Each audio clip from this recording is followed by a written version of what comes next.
Buzz, buzz, buzz, and welcome back to the Yellowjackets Hive for the sixth episode of Hive After Dark, a Yellowjackets after show covering the third season of Yellowjackets. And I'm your host, Emily, and I'm super pumped to be here today, this Sunday, to discuss this absolutely batshit episode that we had this week.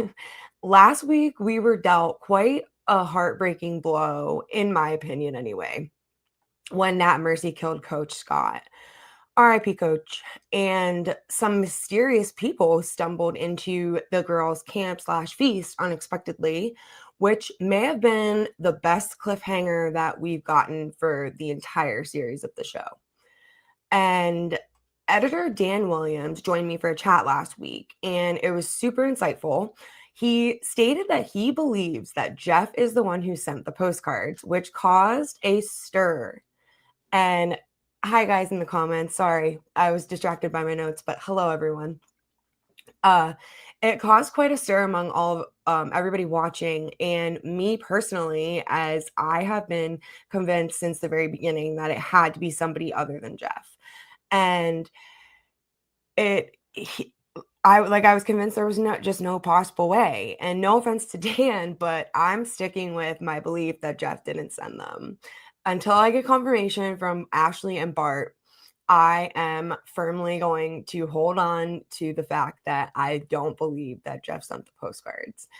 And I thought that I would share a little clip from my interview with him last week. So I'm going to pop that in here really quick for you guys. Yeah.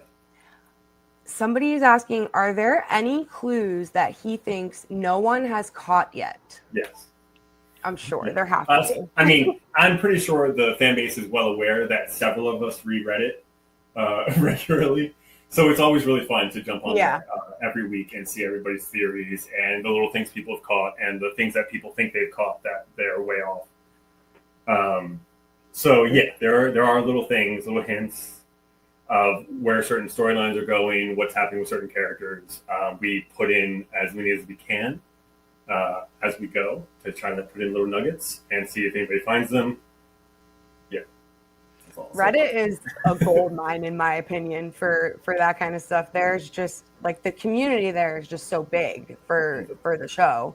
The theories are outlandish sometimes. It is like, I don't know where they come up with some of these theories. I think I'm pretty creative, but these people blow me out of the water. Like they are. Every once in a while, we read one where we're like, okay, who working on the show talks to whose Reddit account is this? Because this is like very close to what's about to happen. Yeah. Granted, we keep that internal because we wouldn't want to. Yeah. I think that's so funny that the people that work on the show read Reddit, because Reddit is such an active place for theories, and I'm super active on Reddit. I've been there since the very beginning of the show, and I love the community. I've created my own Reddit sub, and it's just great for theorizing. So if you haven't, come and join the Reddit sub, which is just Yellowjackets Hive. So who had frog scientists on their YJ bingo cards? I can guarantee no one. That was the most out of left field thing I think that they could have thrown at us. And yet somehow I don't hate it. I was convinced that if they brought other people into this storyline, that I would be completely turned off. And I'm not going to lie, I was a little skeptical at the end of episode 6, but after watching this episode, it surprisingly works out really well. It offers a logical explanation as to what the noise is that the girls kept hearing, or the group kept hearing in the wilderness this season.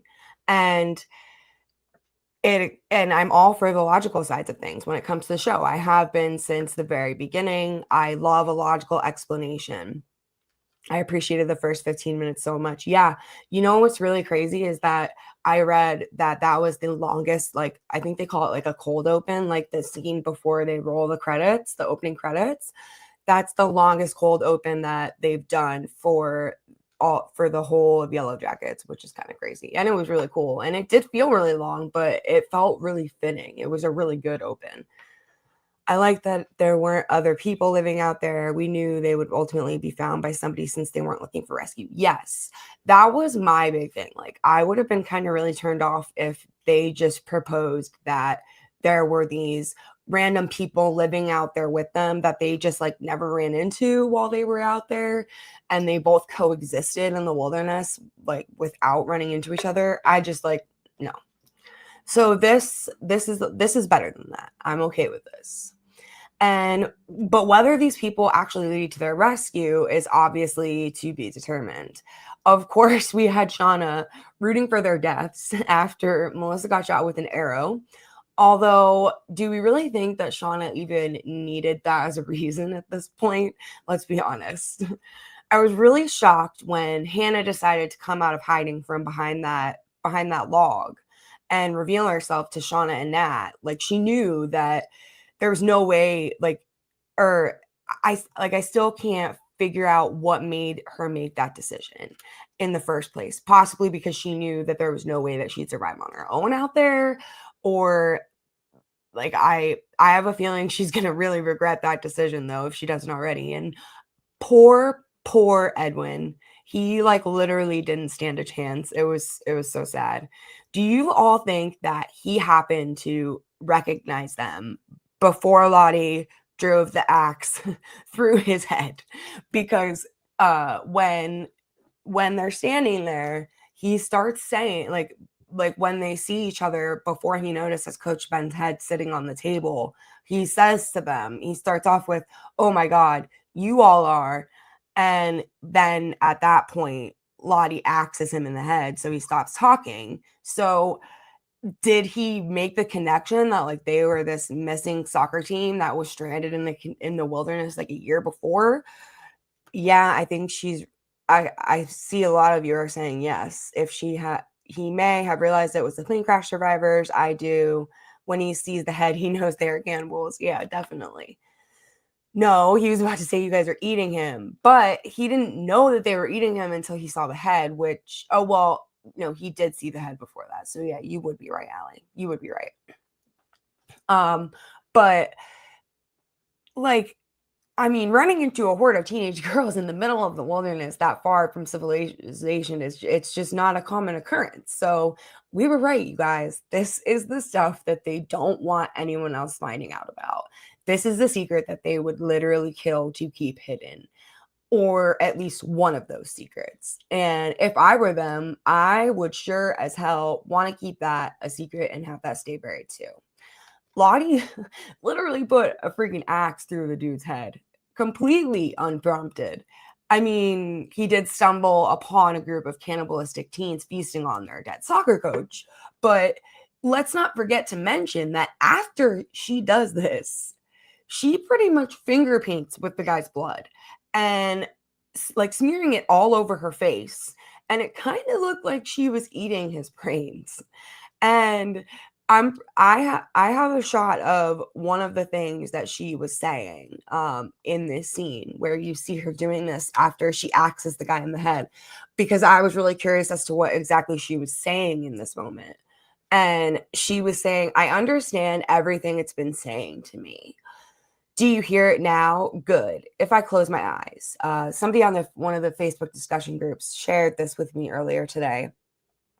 There was a little more than that, but she kept repeating like the same couple lines over and over and over again.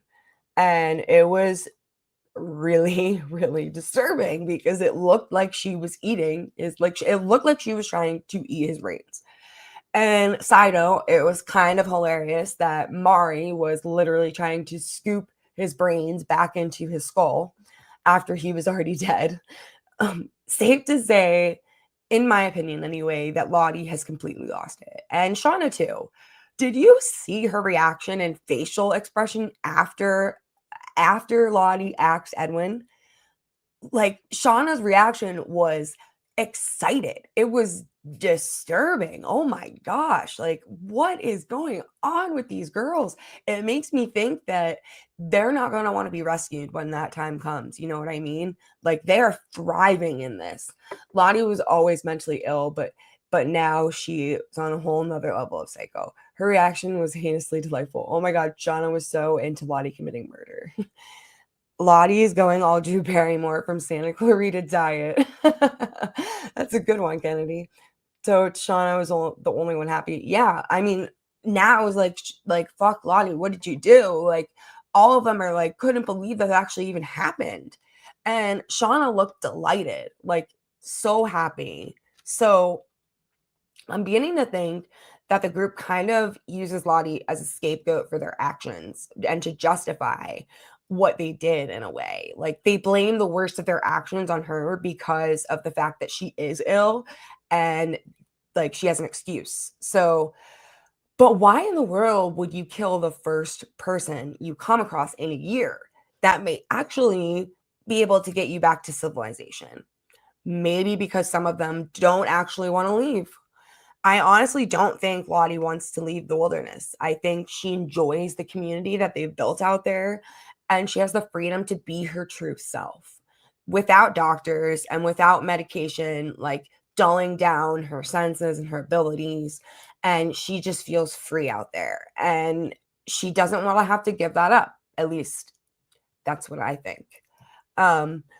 And so I think the idea of going back to their regular life scares her. I'm becoming more convinced also that Hannah is our pit girl.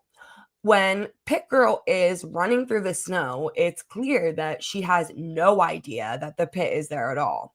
Hence why she falls full force directly into it. I also think there's a possibility that Pit Girl will be the first hunt that we see once winter comes back around, and possibly the only hunt before actual rescue. And I don't think that this hunt will be out of necessity because they're starving either. To be totally honest, I don't think any of the hunts that we see in the second winter, if there's more than one before they're rescued, will be because they need food in order to survive. I think these hunts will purely be sacrificial to please the wilderness, or because Sean is officially a freaking nut job and just wants to kill someone. Either way, we can't be that far away from their actual rescue. Like, if it really is October now in the teen timeline, that leaves a minimum of about 3 months until they're rescued. I literally can't wait to see their reaction when they realize and find out that those sounds were just horny frogs. I now think Hannah is Pig Girl, and all the hair is from everyone that dies between now and the last episode. I agree, Allie. I think it's going to be something like that. Will they, like, could we still possibly see a split in the group? Ashley Sutton auditioned for the pilot of Yellowjackets. I did see that, Dustin. I saw that. I saw the little, I saw an article that she gave an interview for, and she talked about it. And she's been a fan of the show since the beginning, which is really cool that she's been a fan of it since the beginning, and now she gets the chance to work on it. Like, how cool. I think Hannah is Pit Girl, but I think she just draws the card having integrated herself into the group. Yeah, it has to be something like that, Lola. Like, I think they're just going to do a draw, and Hannah's going to be the one that picks the card. Simple as that. Could we still possibly see a split in the group? Will they divide over how to handle, like, what to do with these people? Will some of them want to be rescued, and will some of them want to stay? At this point, it's hard to say, and the storyline just went so far off the rails, like, as to anything I could have ever imagined happening. So I truly have no idea what's going to happen next, and I'm totally here for every second of it, as I know all of you are as well. So let's get into the recap part and the observations. So this episode, as you all know, was called Croak. And the synopsis is: the Yellowjackets face the consequences of their actions. Misty pursues a new suspect and encounters an unexpected turn. Thaisa's growing desperation reveals hidden aspects of herself. And this one was directed by Jennifer Morrison, who also directed 12 Angry Girls and One Drunk Travis, which she did a great job on both. Both had totally different feels, but she knocked it out of the park with this one. This one was wild. And it was written by Ameni Rosa and Alicia Brophy. And I'm not sure about a split now. Always thought it would come. Lottie definitely wants to stay. Yeah, I don't know if there's gonna be like an actual split like we like thought there would be in the beginning, but I still think there's a possibility that there's like some division for some reason. Maybe not all of them, but like I don't know. I don't know how to explain it. Or there's a fracture in leadership. Natalie and or Thaisa or Shauna. Yeah, I think something could happen like that too. Van wanting to call home was heartbreaking. Oh my gosh, it tore on my heartstrings because she doesn't even have a good relationship with her mom, and she still wanted to call her, which was just which was so sad. Pretty much anyone would be better than Van's mom. Yeah. Van wants to leave big time. Yeah. Like she's put on such this um stoic facade for the most part, but she like you can tell that's cracking, and at the first sign of the possibility of being able to leave, she jumps at the chance and she wants to get the heck out of there. Like that is so obvious. And I would too. Everyone wants to go home, but they might divide in how they think things should go down. Yes, that could be Melissa. So this episode opens up 3 days earlier than the mystery people appearing at camp. And it's revealed that the mysterious noises that they've been hearing are coming from a species of frog that appear to be mating. And I definitely like never foresaw this coming. When I watched this episode, I was like, you gotta be kidding me. Frogs.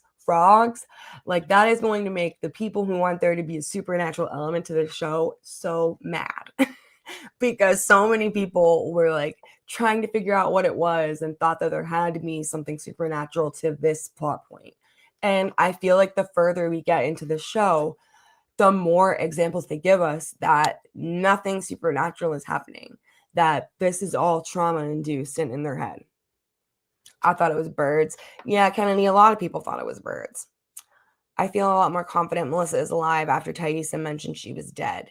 They had cut to a very shifty look by Shauna. They sure did. Thought it was birds too, since they mimic. Writers are brilliant. Always a logical explanation for everything. Yes, they for sure are. And so a few scientists are seen recording the sounds, and they are accompanied by a man in camo by the name of Kodiak. And we finally see Joel McHale after all this time. And this was nothing like the role I was like expecting to see him in. I truthfully don't know what I was expecting to see him in, but this was not it. But I loved it. I thought it was great. He made me laugh. I love that he said that he was named after chewing tobacco. That was so funny. But I will say though, like I was still slightly about them bringing random people into the story.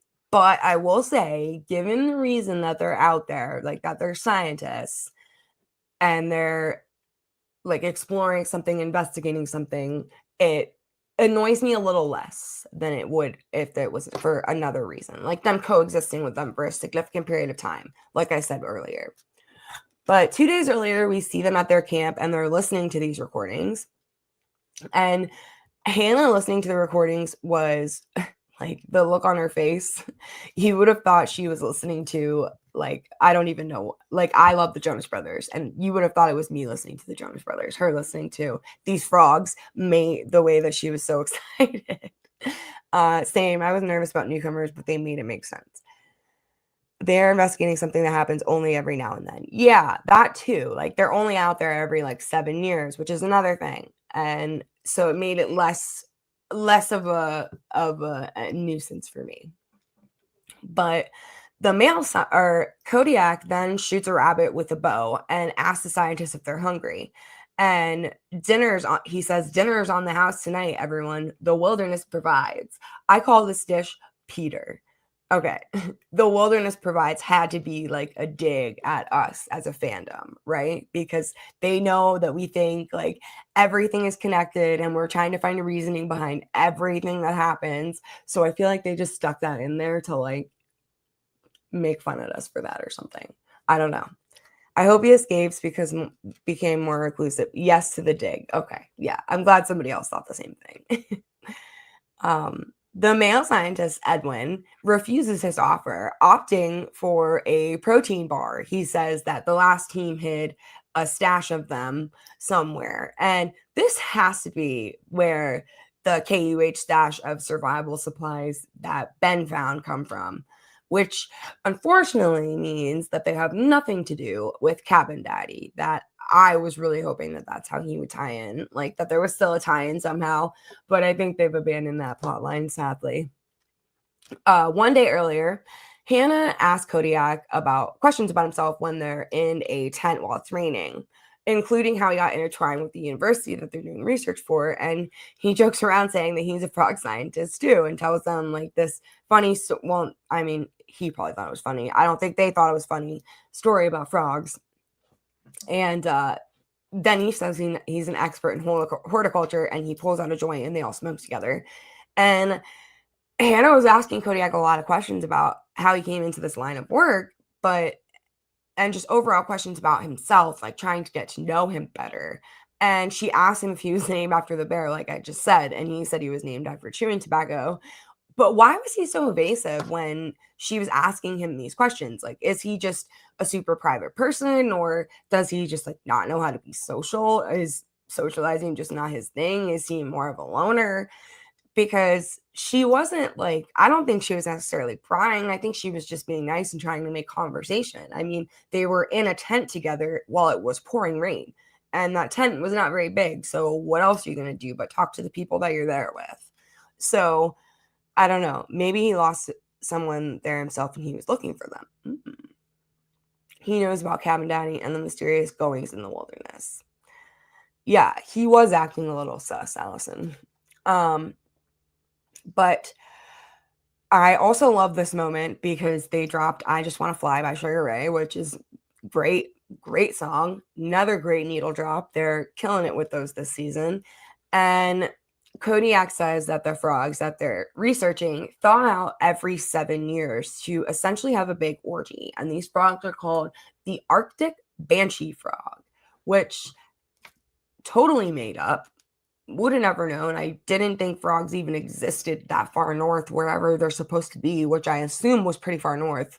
But yeah, so these frogs come out every 7 years and they all mate and have this huge mating event. And they mate in the summertime, late summertime, I think they said. So it explains why they weren't hearing the noise the first part of the time that they were there until the second summer hit that they were there was when they started hearing the frog sounds. They pull out a satellite phone joking around that they should call Miss Cleo, and Hannah starts calling, upsetting Edwin, and they begin fighting over the phone and they end up breaking it, which I saw coming from a mile away. As soon as they started tussling with it and pulling it back and forth, I was like, this is not good. This is not going to end well. They're going to crush that phone. And lo and behold, she crushes the phone. And Edwin freaks out, like hardcore freaks out, panics, saying that was their lifeline. And Kodiak tells him that he needs to relax, that he is their lifeline. And I thought that, like, that's what I would assume too. Like, even though the phone broke, I wouldn't like freak out, because that's literally what that guy is there for. He is there to make sure that you stay safe. That phone broke way too easily. Let's expose this expensive, delicate equipment. Okay, now let's roughhouse. Yeah. Well, they fix that phone broke way too easily. Edwin was getting a little jelly that Hannah might be looking for a hookup with Kodiak. Yeah, Edwin was getting jealous. That's for sure. He really was. But so then we see the day, and Edwin, as they're hiking through the wilderness, do you think he was the hunter that found the female remains that Kelly Googled? Do you think wait, I don't remember seeing that in the search results that Kelly had. The hunter that found female remains. I don't recall seeing that. What is that? You guys have to tell me about that. I didn't catch that. So tell me in the comments as I keep going. But as they're hiking through the woods, he starts getting like suspicious of Kodiak and thinks that Kodiak might be leading them the wrong way. And I really don't understand like what he would gain from purposely getting them lost in the woods. And unless he's some crazy murderer who lured people out in the woods and hunted them and killed them. But as we saw, that is not what ended up happening here. He looked just as scared and freaked out as Hannah and Edwin did when they came across these girls. It was in Callie's Google search, an article stating there was a hunter that found remains of a female hidden under rocks. I saw that she Googled people missing in Canada in the 90s, but I only remember seeing like the very top search result. And it was something about finding remains near some kind of a mountain, Mount Robson or something like that, I think. I think the article said they were found 100 miles from the crash site. I thought the article said that they went missing around 100 miles from the crash site, from where the Yellowjackets went down. I thought that's what they said. Anyways, maybe Crystal. Ooh, oh wow, I never considered that. Would be crazy if it was Crystal, but I don't think the date lined up. Oh, okay. But as they're hiking, we see the symbol carved into a tree as they pass by. And if I remember correctly, this is the first time that we see a symbol out in the wilderness all of like this whole season so far. And I've seen some people saying that they think that Kodiak was the one who put the symbol there as a marker for something, but I personally don't believe that. I don't think he has anything to do with the symbol at all. I think the symbol is in that area for a reason, and it is a marker for something that has to be like, it has to mark something. But to be honest with you, I don't know if we're ever going to get a concrete answer as to what that symbol means. Like, I'm starting to have less and less confidence in the fact that that will ever get an actual answer. This was only the second time they've shown the symbol this season. Was the first time when they showed it on the envelope that Shauna had with the tape, because that's the only other time I remember seeing it. Edwin has less survival instincts than Hannah. I think the symbol is a trail guide, and Kodiak might know how to use it. The symbol has to do with the cabin too, since it was in the attic. Yeah, whoever cabin it was knows what the symbol means. Obviously. Oh, okay, Dustin. Thank you. Yes, for the envelope. But so then the scientists, as they are setting up camp for the night, smell barbecue and decide that they want to go check it out and see where the smell is coming from. And Kodiak tells them that it's probably not a good idea to wander upon random people this far from civilization, but Edwin doesn't listen, and Hannah and Kodiak follow him. But right before they had to investigate this, Edwin brings something to Hannah's attention, and some of the clothing that Kodiak has with him says the name Eric Chong on the inside of it. And Edwin asked Hannah why Kodiak would have someone else's clothing or stuff. Like I vividly remember a picture that was released like in promotional material for this season showing a sweatshirt with the name Eric on the back of it. So could that be where this comes from and that factors in? But why does Kodiak have clothing with the name Eric on it? I mean, Hannah's explanation was that he just bought it secondhand, which is a logical explanation and makes sense. So I'll stick with it for now. But I don't know. Like, are we supposed to be suspicious of Kodiak? Because, like, I kind of am a little bit. So they then walk up and stumble upon the teens dancing and yelling around the fire. And as they're approaching them, Hannah begins recording. And this is where the recording that was sent to Shauna finally factors in. But how did this tape ever make it out of the wilderness? Why would any of them bring it back with them when it could reveal the truth as to what happened out there? And this is when the male scientist notices Ben's head on a table and yells, "What the fuck?" And Van says, "We're going home." And this is when the credits roll. So all that happens before the credits even roll, which is crazy. And that was an awesome opening. And as soon as we come back, Misty has a bone in her hand, I'm pretty sure, and she like tosses it behind her shoulders, and she's like, "He died of natural causes." Like she was like defending herself. It was so funny. And Edwin begins to say, "Wait, you all are, oh my God." And then that's when Lottie drives the axe through his skull.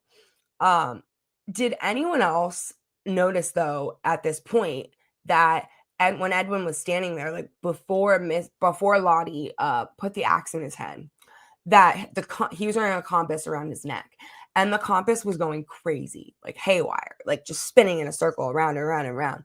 So I was just curious if anybody else caught that, because I can't remember if the compass that Van took from the plane did that too.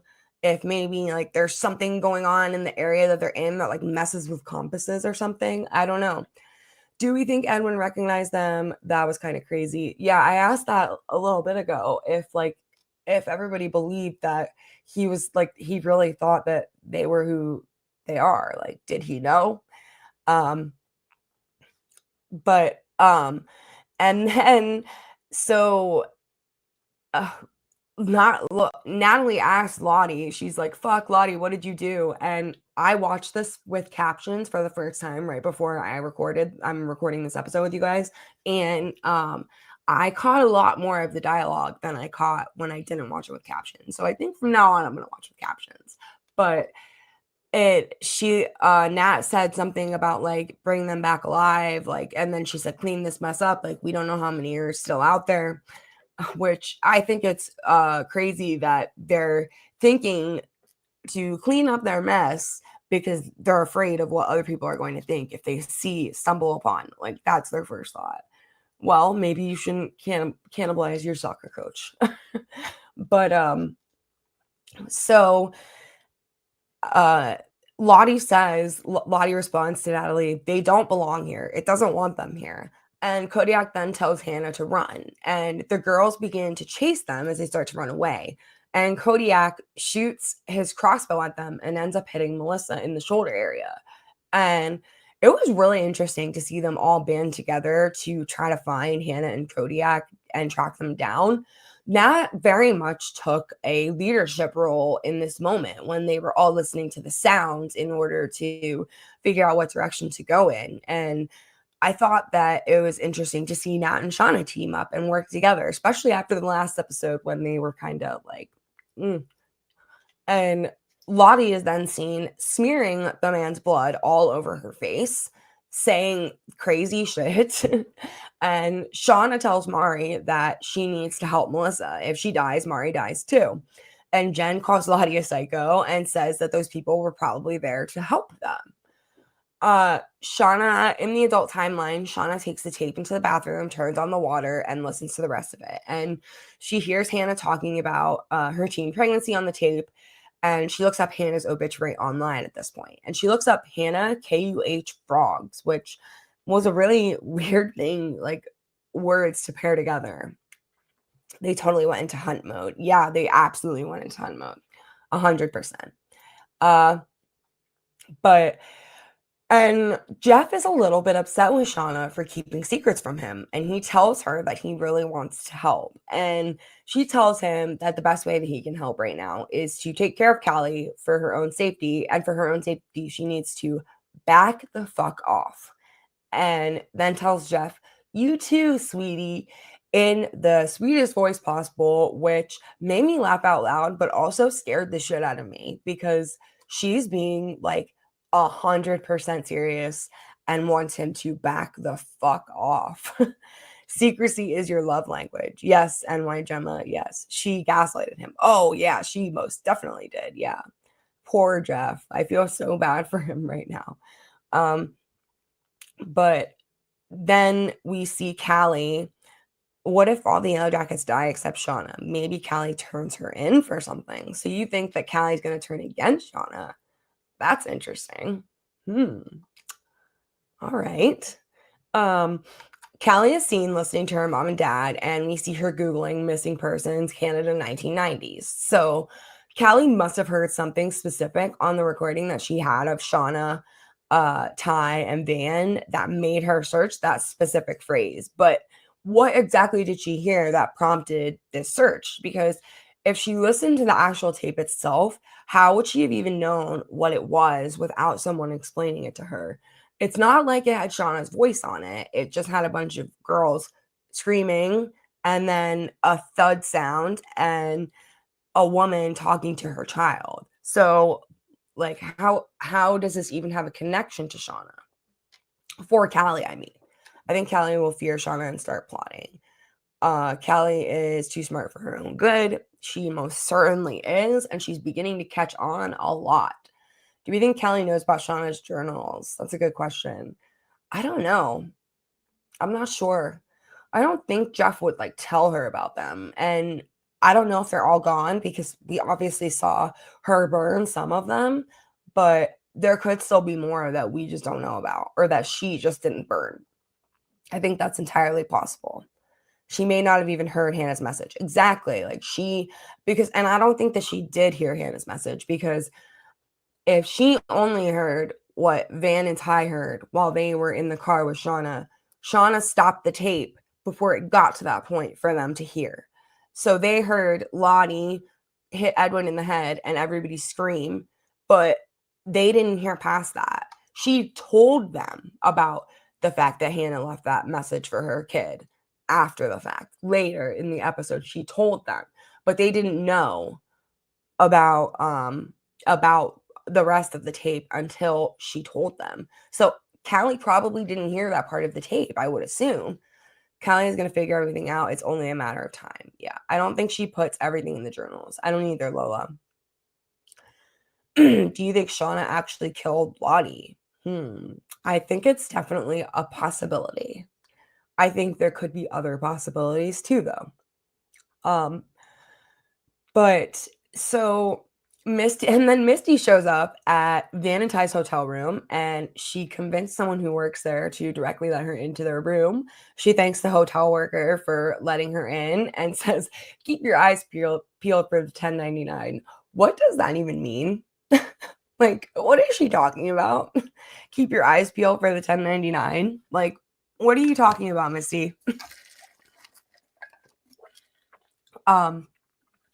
And she went there asking Ty why she met up with Lonnie on the day that Lottie died. Ty said she met up with Lottie to have, I think Walter's framing Shauna. I think that's another possibility, Lola. That's one that I've considered heavily. 1099 is a tax form for, okay, I thought it had something to do with taxes. Go figure she would refer something to do with taxes, Misty. But so she tells them that she had a private conversation that wasn't anybody else's business.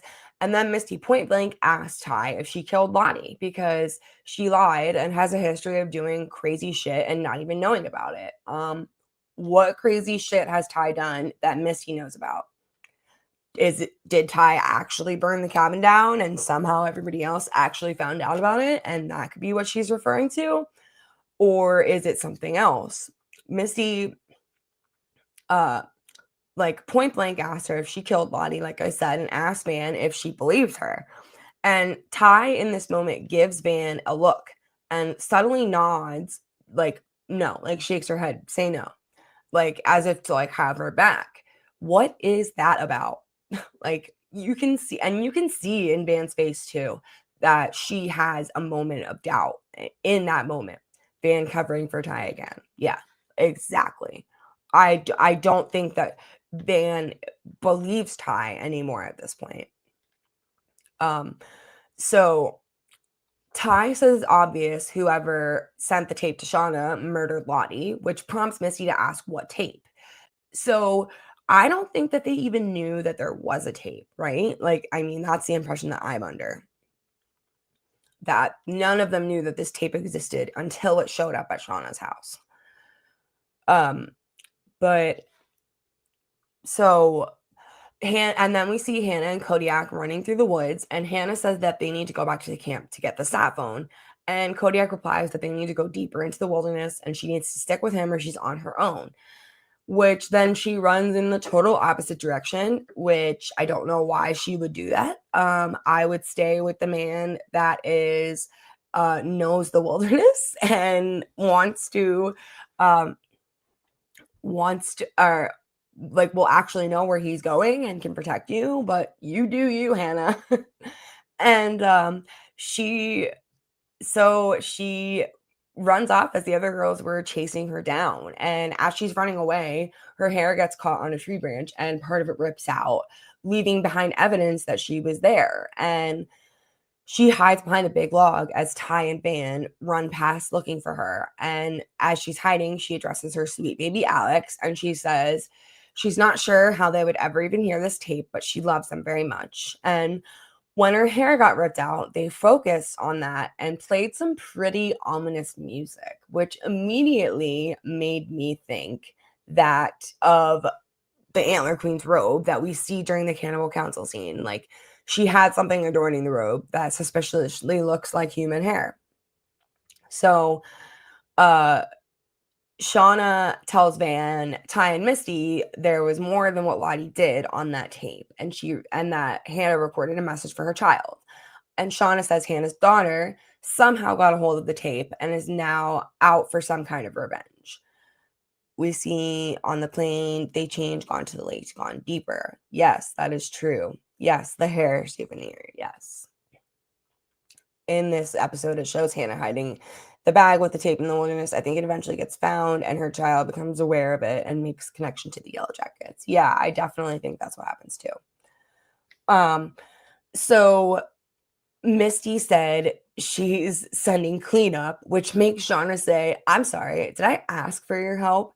And Misty says, not yet, but if past this prologue, you will, late and rudely. And I love that moment. Misty is taking no shit from any of these women this season, and I am here for it. I am here for all the Misty Quigley moments, and I am so happy that she actually looks like the least crazy character on the show this season.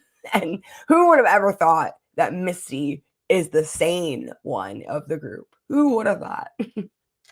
But Shauna says she's going to find this woman and have a nice, reasonable conversation with her. Do any of them truly believe this, though? Like, even Shauna, do they actually go, like, do they go with her so she doesn't go on a killing spree? And she tells them that this person's already tried to kill her, aka her breaks. And Misty makes a comment, oh, so that wasn't me. And Shauna offers a very half-assed, yeah, sorry about that, which I think is the closest thing that Misty has gotten to an apology from any of them for any of the things that they've accused her of doing that she has not done. But how would the girl know about the Queen of Hearts? The tape is from one of the team members. Yeah, it has to be from, I agree, I think it's from one of the team members. Oh my god, good idea. What if Van takes Ty with her? She's literally the only one that is thinking straight. Loving MFQ more than ever. Yeah, I know it seems like we're going to lose Van, but what if Van kills Ty? Maybe she realizes good Ty is fine and bad Ty will keep killing if she isn't stopped. To be honest with you, I don't think Van is long for this world after this episode. When you cough up blood, that is not a good sign. I mean, vomit blood, cough up blood, what have you, whatever, blood coming out of your mouth, not a good sign. She has cancer. I'm assuming that when you get to the point of coughing up blood when you have cancer, that's not a good sign. So I'm going to say that things do not look good for Van. But I digress. I will get to that when I get to that point in the recap. So Shauna tells Van, oh wait, sorry, I was already at that point.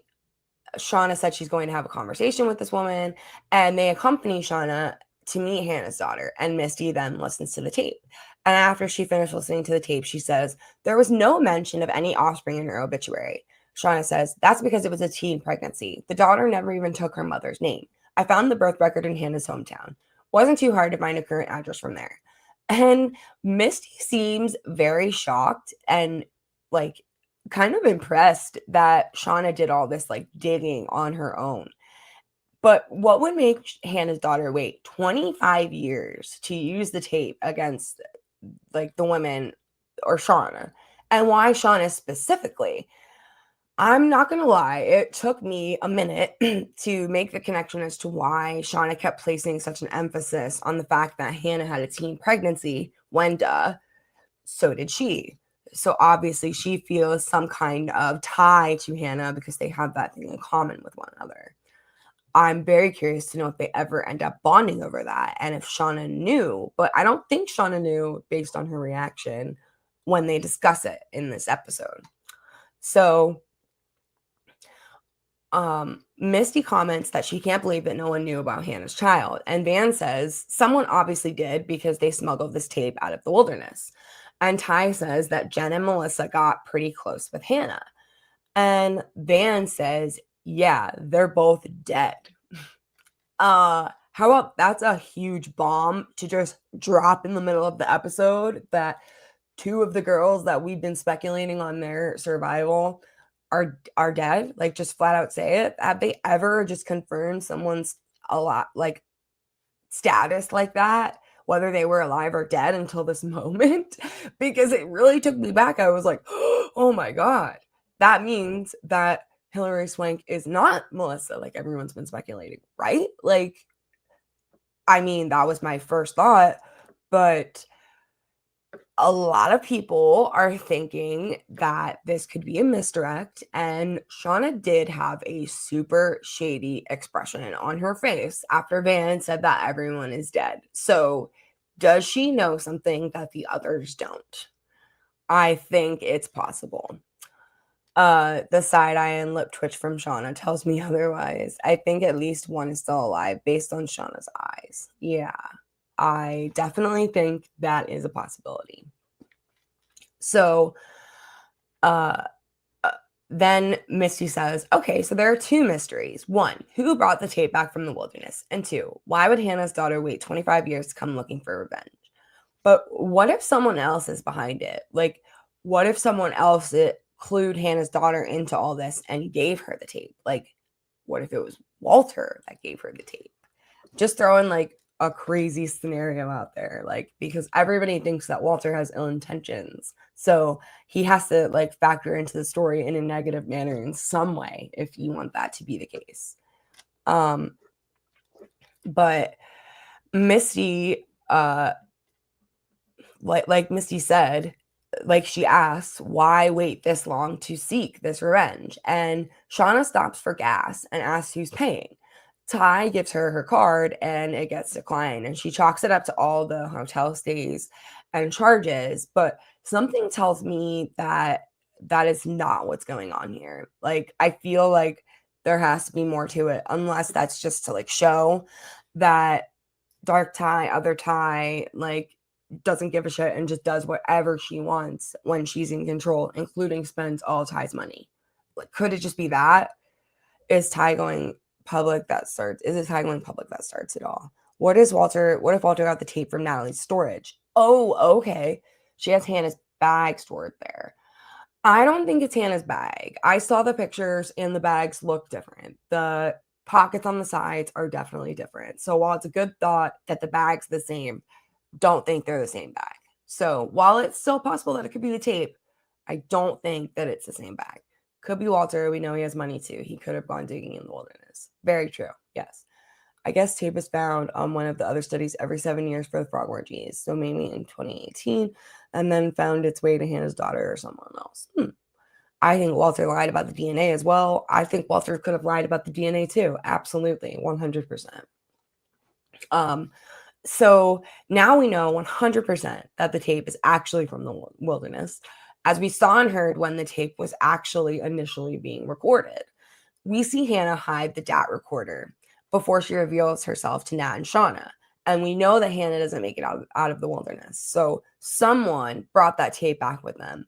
And Hannah had to have befriended someone out there that she trusted enough to tell them about the existence of the tape and where to find it. And that person smuggled it out of there undetected. But I honestly have no idea at this point, like who that could be. No clue.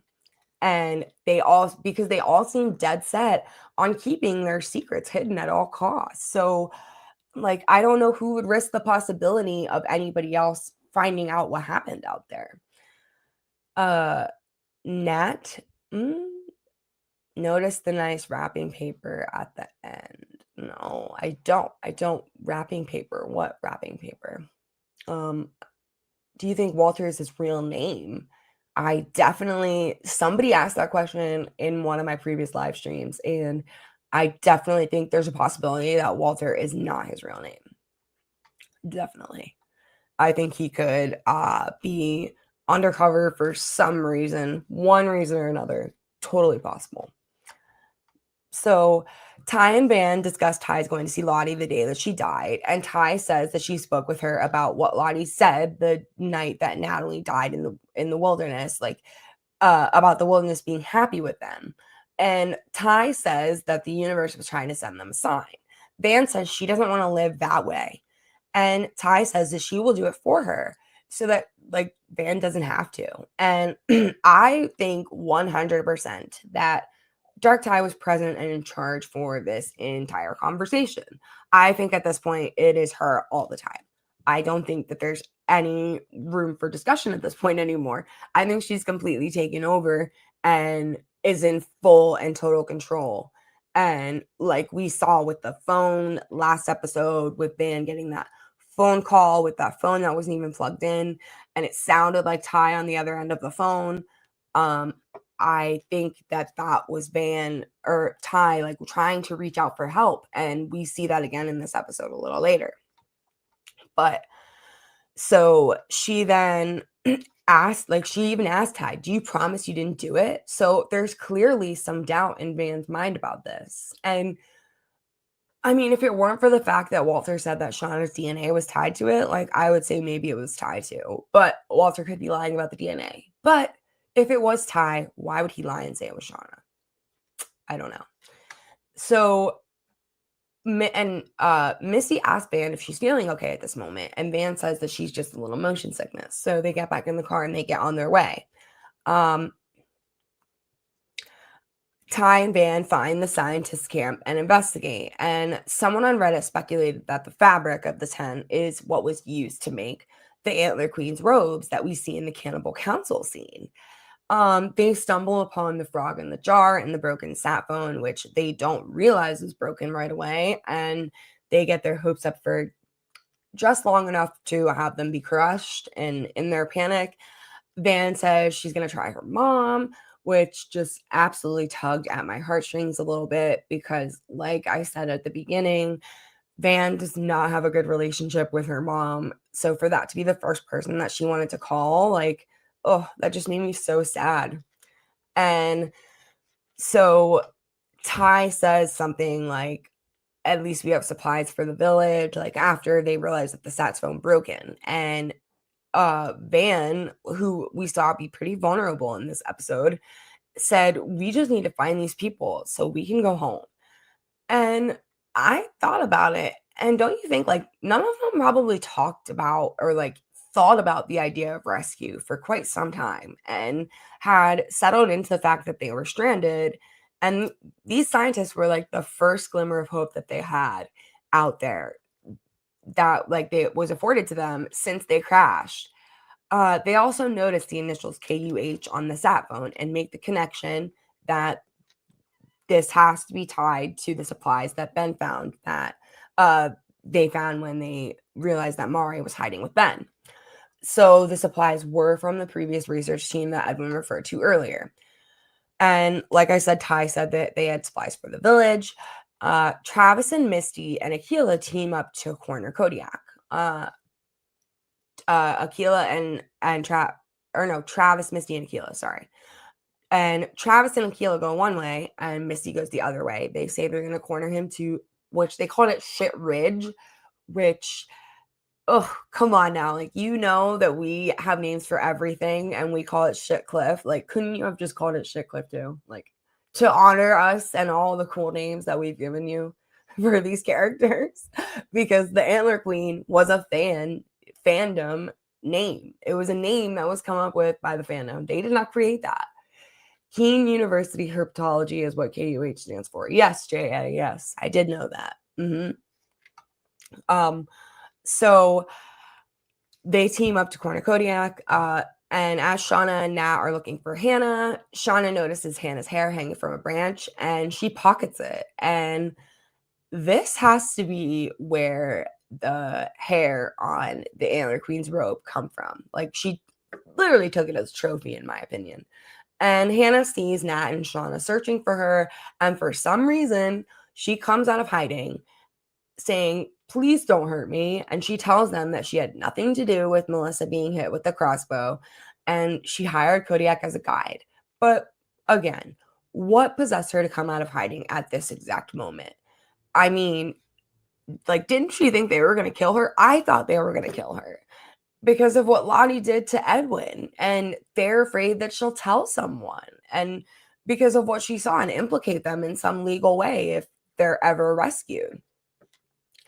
Did anyone notice Sammy's little baby bump? No, I did not catch that. I thought they've been pretty good about hiding that this season.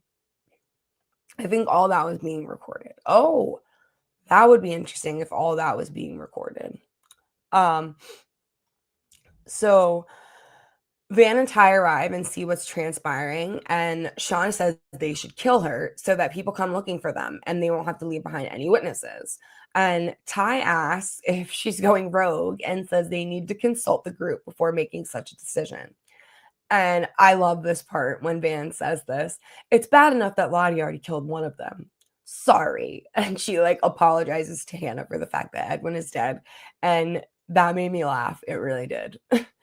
Hannah tells them she knows where there are first aid supplies to help Melissa.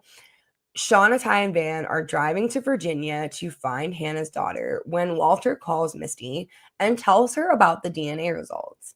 He says Shauna's hair matches the DNA that was under Lottie's fingernails. So it looks like Shauna is Lottie's killer. And this stuns Misty, like stuns her. It took her a minute to recover and get her words back after Walter says this to her, but she manages to, and at the last minute, and make something up about Walter calling her to compliment her. And Shauna then tells her that she's terrible with boundaries, which is so rich for someone like Shauna to say that about boundaries. But Misty sends Van and Ty a group text informing them of what Walter just told her. And Shauna starts asking what's going on and demanding that they tell her what's up. And Ty was like, I just have to go to the bath. Or first she was like, are you guys seriously just texting each other? And Misty's like, no. And Ty's like, yes. And so she's like, I just had to go to the bathroom. And Misty's like, we just didn't want you distracted driving. Oh, yes, Misty, you are so courteous to not want her to just be distracted driving. The not so subtle texting. Exactly. Yeah, it was so subtle. Oh my gosh.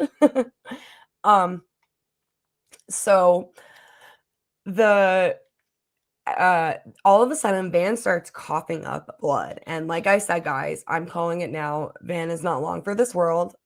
Coughing up blood when you have cancer is just not a good sign. Not a good sign. So they better start sacrificing people real quick if they want Van to make it at this point. And then we see Misty chasing Kodiak through the woods, making animal noises, and he shoots his crossbow at her, causing her to jump out of the way and lose her glasses in the process. And this has to be how her glasses are seen to be broken in the pilot episode where she takes off the mask to reveal her face, because she was the only one that we saw in the pilot, like whose face we saw in the pilot. And when she pulls the mask off, her glasses are cracked. So this is an indicator that we can't be that far away from the pit girl scene actually playing out in front of our eyes. And Travis and Akila are hiding and waiting for Kodiak to run by. And when he does, they stop him from running off shit cliff, but he slips and he falls. And they lean over to help him up, and Kodiak's like, save your bullet. And he was literally going to let go. And Travis is like, wait, take us back with you. And he throws the gun barrel down and pulls Kodiak up. And Akila's like, Travis, what are you doing? He's trying to save your life is what he's doing. He's being smart is what he's doing, in my opinion. So they bring Van to the hospital, where Ty reveals to Shauna and Misty and the hospital staff that Van has metastatic cancer, and that she's been throwing up blood, and so that they're able to treat Van. And Ty tells the hospital staff that she's Van's wife so that she can go back with her. And Misty said something along the lines of, I'm not family, but we share a very intense trauma bond. Like the nurse is going to let her back there just because you have a trauma bond. And when that doesn't work, she's like, I'm also a licensed geriatric nurse. like being a nurse is going to give you the into. Like, Misty, you work in nursing. You know how it works. You know that you're not going to get back there regardless of what you say right now. And that was just so funny when she was like, we share an intense trauma bond. So,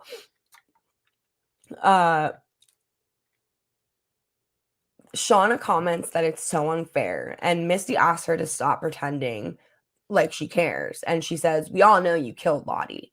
And Shauna reacts very strongly. She's like, how can you even say that? How could you even think that I would do something like that?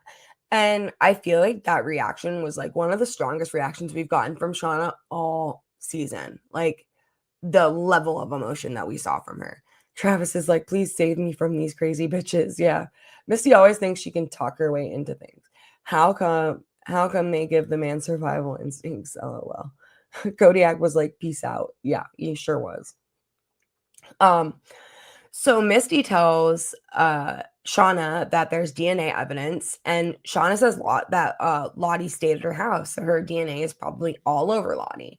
And Misty tells Shauna that this was located from a location that's indicative of a struggle, or this was collected from a location that's indicative of a struggle. And Shauna says, what? Like under her fingernails? And Misty says, is that a confession? And Shauna's like, no. So then Misty brings up the receipt that shows that Shauna went into the city the same day/night that Lottie died. And Shauna, of course, deflects again. And she gets up and she says, I'm getting a Coke. I would offer to get you something, but I'm such a terrible friend. And she goes over to the vending machine and pretends to get a Coke. But then she walks out of the hospital, gets in her car, and drives away. And Misty notices this. But her leaving, she doesn't really seem incredibly surprised by it at the same time. Van begins to hallucinate her hospital bed being set on fire by teenage Van in the wilderness, and Van begins to code. Teen Van tells her that they never actually cheated death, that it was always an even trade. Does anyone else know what this meant, what this interaction between teen Van and adult Van was supposed to be? Because it kind of went over my head a little bit, I'm not gonna lie. And I watched the episode a couple times. Van fire again. Yes, I know there's been a lot of fire instances with Van. Shauna and Jeff used to watch Dateline, so she is somewhat true crime savvy. Shit, that's very true. Refers to not dying from bear attack. Yes, okay. All right. Well, so then she envisions Dark Ty, who says, don't worry, I won't let them take your eyes. And her mouth looks as if she's been eating dirt again. And I think that this is Van fully making the connection that the Ty that she's been dealing with is Dark Ty. And she even asked her, how long has it been you? And she says she needs her and she wants to talk to her. So she has clearly made the distinction and come to the realization that she's been dealing with this other Ty, probably since she walked into Van's video store, if I had to guess. Like, it could have been since that long that she's been in this state, I really think. I mean, she literally took her campaign manager's car and drove through the state of Pennsylvania to Ohio without remembering any of it. So it's possible. So Lottie is seen and appears to be licking blood from the dead man's head that she chopped open with an axe and is whispering to his body. And as we talked about it earlier, what was she saying again? Let's pull it back up for 1 second. I understand everything it's been saying to me. Do you hear it now? Good. If I close my eyes. And I think another one was like, I promise you'll see. I promise you'll see. So yeah, Lottie's got Lottie got some issues. Agreed. And after putting her wife in the hospital, Van, fire in the plane, fire with the wolves, cabin fire, ceasefire while dying. Shauna and Ty were the first characters introduced in episode 1 of season 1. They never stopped. Everyone else were seemingly normal kids. Yeah. See regular Ty in such distress was so heartbreaking. What about the guy next to Van? Ring, ring, motherfucker, the devil is calling. I really think that guy was just to serve a purpose in that moment where Ty was like, I'm gonna kill that guy, and Van was like, don't, because Van really thinks that Ty is just gonna go kill anyone to sustain Van's life, I think, at this point. But Mari and Jen are seen trying to help Melissa get the arrow out of her chest, and they realize that it's going to have to be pushed through to the other side instead of being pulled out, which was gnarly. So gnarly. And Lottie comes over and asks if she can help. She also tells them that the scientists didn't belong there, which makes me feel that Lottie genuinely feels like this is where they should be now. And she may not even want to be rescued at all. And Jen says, haven't you done enough already? And Lottie says the strangers were going to ruin everything. And Mari says, oh, go fuck your blood dirt, Lottie. and let me just say that I have been a Mari hater from the beginning of this show. And I will say over the last few episodes, she has really grown on me. Her one-liners are hysterical. They give her the best lines. The line about walking back to civilization so she could fuck Shauna's dad was another great one. And she's really grown on me a lot. I like her. And I spoke with Alexa this season. She was so kind. She was so nice. Good person. And she plays the character so well. She really plays the character well. Because she's really not anything like Mari in real life. So, Shauna, Ty, Van, and Nat arrive back at the camp with Hannah, to everyone's shock. And then we see Callie go to Jeff. And she asked him if Shauna ever mentioned crossing paths with a frog scientist out in the wilderness. She says that in the fall of 97, 2 frog scientists and a guide disappeared without a trace, less than 100 miles from where the Yellowjackets plane went down. And Callie says that she thinks that the tape was from the research project and that her mom and her friends all know exactly what it was.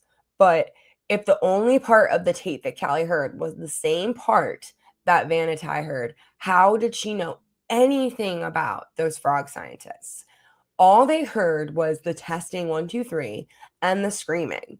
And they never discussed the frog scientists during this time or conversation while they're listening to the tape with Shauna. So how in the world did Callie know that?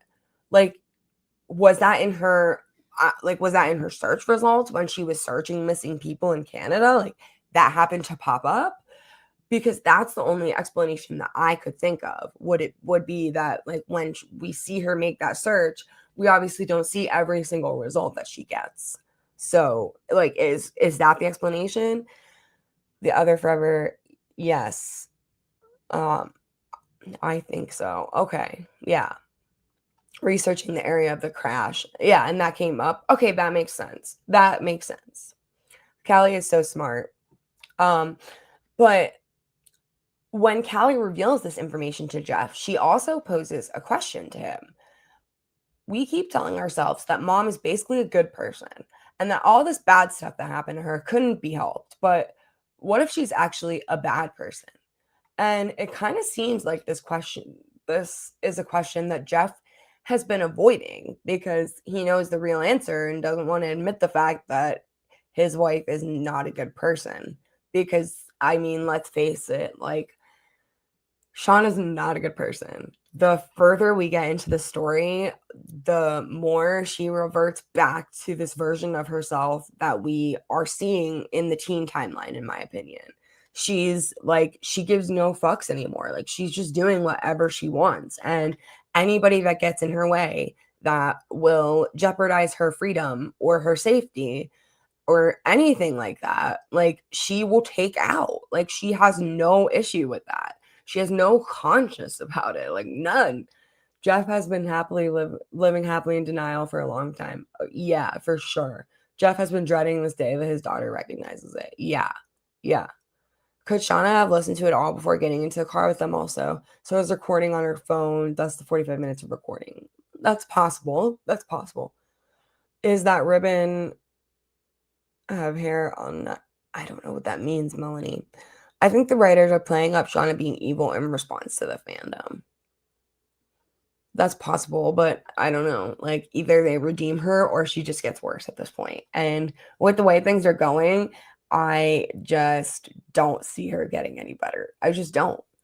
Um, so then we see Shauna sitting outside a house watching its occupants, and we see her pull out what appears to be a knife sheath. And I saw a lot of people were debating whether this was the knife sheath that Melissa gave her in the wilderness, but they it was not. She clearly bought that knife when she went into that gas station in this episode because there was a price tag on it. So she probably was just thinking on her feet and bought that preemptively to have on her person when she goes to confront this woman. Because let's be real, knives are Shauna style. It had a red sticker, orange sticker, whatever, same thing. So like, she sets the knife down on the seat next to her. And like, has she officially lost her mind? She's just staking out some random woman's house in Virginia. Is she just gonna stroll on up to her door and stab her when she opens it? And what would the cover story would that be? Like Shauna seems to be unraveling at the seams at this point. Literally, like I said, willing to off anyone that jeopardizes her secrets getting out. And she has officially gone rogue, or so it seems. Who wants to go halvesies on some floss picks? Oh my gosh, another great MFQ quote. So great. Love it. There wasn't this much Shauna hate when they wrote this or filmed it, so it can't be feeding into that other than her beating up Lottie. No, I don't think it is either. I think that they wrote her for us to grow to hate her as the series goes on.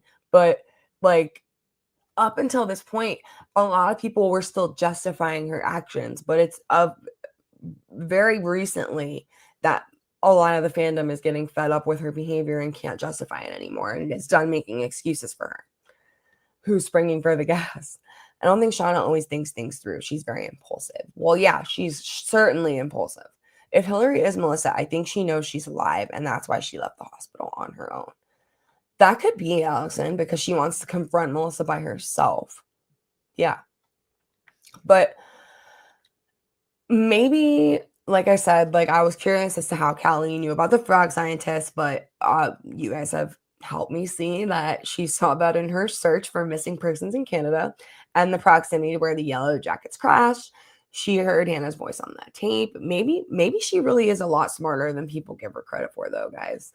So what happens next, though? They have Hannah at their camp. Travis and Akila have Kodiak, but Travis asked Kodiak to take them with him. Is it possible they go for rescue with him and then help is sent back for everyone else? Not what I foresee happening in this case, but I'm guessing that both of them are toast eventually. I mean, Kodiak and Hannah. There's no way those girls are letting either of them back to civilization after what they saw. I don't see it happening. I can't believe next week is going to be the 8th episode of the season. I really wish that time would slow down because I don't want the season to end and for these weekly live streams and discussions to end with all of you. These last 6 Sundays have been such a blast, and I thank you all for being here with me every week. I think the main characters didn't let any of the others live because they want their secrets kept. Maybe Shauna covered for Melissa but can't anymore. That's totally possible. The person in the house is Hilary Swank's character. No, I'm pretty sure that the person in the window at the end of the episode is credited to be the woman that's playing Alex, that's Hannah's daughter. And I saw a picture of her. Her first name is Jamie, I think. I can't remember what her last name is. How many episodes are there? I don't want it to end either. There are 10 episodes, Melissa. So we have 8, 9, 10. We have 3 left. Okay, but stopping at the hospital wasn't the plan, so how do you account for that? I don't want this to end either. Yeah, I don't either. This has been so much fun, and I love hearing everybody's Jaylee. Okay, her name's Jaylee. I thought it was Jamie, but thank you. Thank you, Dustin. I appreciate that. You guys are great. Only 3 more episodes. Come on, season 4 renewal announcement. I know. I'm really hoping for that too. School Spirits just got renewed, which is another Paramount show. So, like, if that's getting renewed, then why isn't Yellowjackets? Yellowjackets has great numbers. They'll get the renewal. It's just a matter of when they're gonna actually announce it.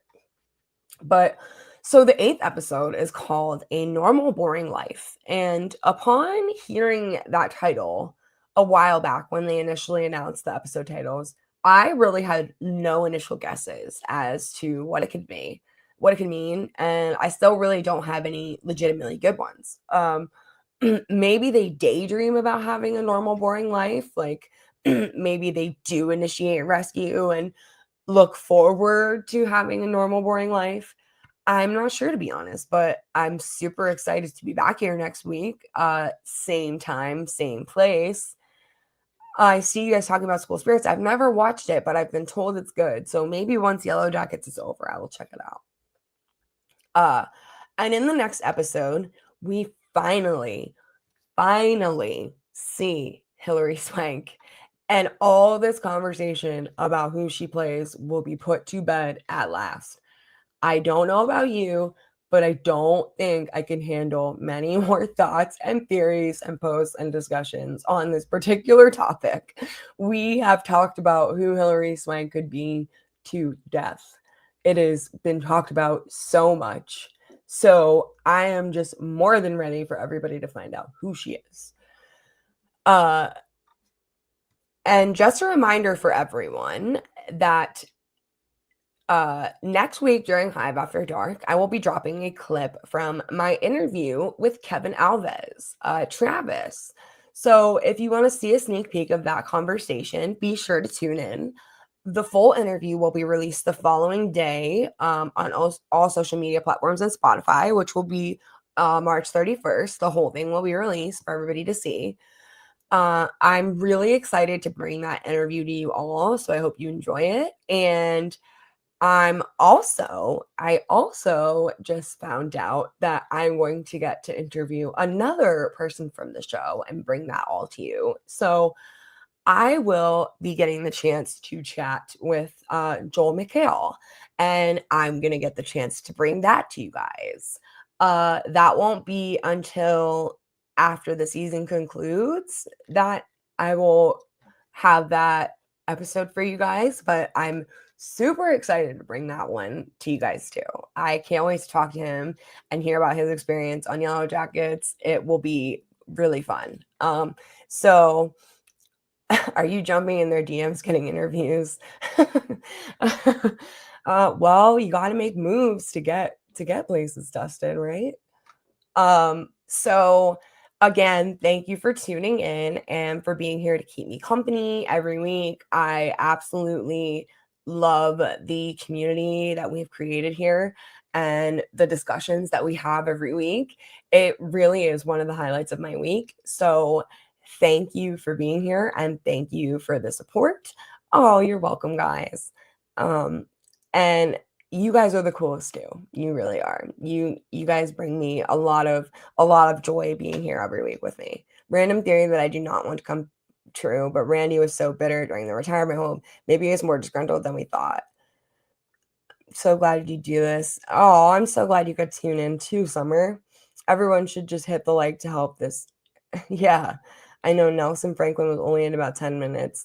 Thank you, Em. Can't wait for next week. You're welcome, Allison. I can't wait for next week too. So I guess it is about time. Emily, you gotta watch School Spirits, and then we can do this when the new season comes out. Ooh, maybe I will. That's a good idea, Melissa. I need a new show. I need a new show that I become obsessed with as much as I became obsessed with Yellowjackets. So let me find something like that, and then I will do this again. But It's about time to wrap things up for the night. So thanks, guys, and I will see you next Sunday. And until I spill again.